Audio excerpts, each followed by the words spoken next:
Au laboratoire motricité, interaction et performance, le cobaye aujourd'hui, c'est Mathieu, un basketteur.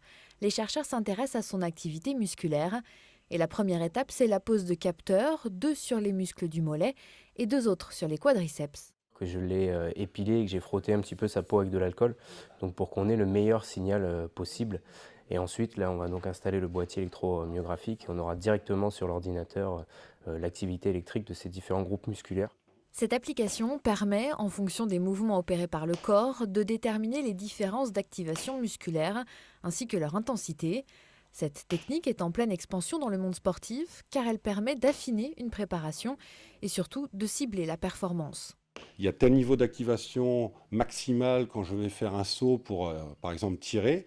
Et en fonction de ça, je vais pouvoir faire un programme potentiellement de travail spécifique pour essayer de soit performer, soit corriger, soit aussi prévenir d'éventuels troubles.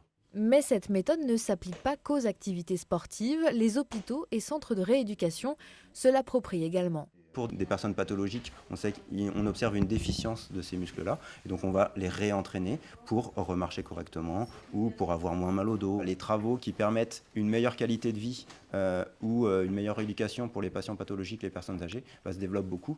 Et comme le système est portatif, les chercheurs peuvent se déplacer.